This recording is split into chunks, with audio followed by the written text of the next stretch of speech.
అందరికీ నమస్తే అండి. నేను మీ జర్నలిస్ట్ నవత. ఏప్రిల్ 4-5 తేదీల్లో హైదరాబాద్లో విశ్వ మాంగళ్య సభ ఆధ్వర్యంలో జరగనున్న మాతృ సంస్కార్ సమగం కార్యక్రమం సామాజిక సాంస్కృతిక పరంగా ప్రాధాన్యం కలిగిందిగా కనిపిస్తోంది. ఈ కార్యక్రమం ద్వారా మహిళలు, ముఖ్యంగా తల్లుల పాత్రను ఉద్దేశ నిర్మాణంతో అనుసంధానం చేయడం ప్రధాన లక్ష్యంగా తెలుస్తోంది.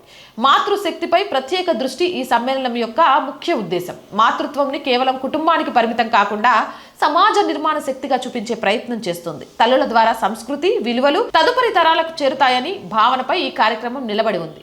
సాంస్కృతిక పునరుజ్జీవన లక్ష్యం భారతీయ సంస్కృతి నైతిక విలువలను బలోపేతం చేయడం ద్వారా సమాజంలో సానుకూల మార్పు తీసుకురావాలని ఈ సమావేశం లక్ష్యంగా పెట్టుకుంది. ఇది సాంస్కృతిక చైతన్యాన్ని పెంచే ప్రయత్నంగా చూడొచ్చు. ఇక మహిళా సాధికారతపై దృష్టి ఈ కార్యక్రమంలో మహిళా వ్యక్తిత్వ వికాసం, నాయకత్వ లక్షణాలు, సామాజిక పాత్రలపై చర్చలు జరగనున్నాయి. ఇది మహిళల సామాజిక భాగస్వామ్యాన్ని పెంచే వేదికగా మారే అవకాశం ఉంది. ఇక రాష్ట్ర స్థాయి సమ్మేళనం కావడంతో వివిధ ప్రాంతాల నుంచి మహిళలు పాల్గొనే అవకాశం ఉంది. దీనివల్ల ఒక నెట్వర్క్ ఏర్పడి భవిష్యత్తులో సామాజిక కార్యక్రమాలకు దోహదం కావచ్చు. సామాజిక సాంస్కృతిక సందేశం ఈ సమాగం ద్వారా కుటుంబ విలువలు, సంస్కృతి, సమాజ బాధ్యతలపై అవగాహన పెంచడం ప్రధాన ఉద్దేశంగా కనిపిస్తుంది. రాష్ట్ర స్థాయిలో ఇది ప్రభావవంతమైన కార్యక్రమంగా మారే అవకాశం ఉంది.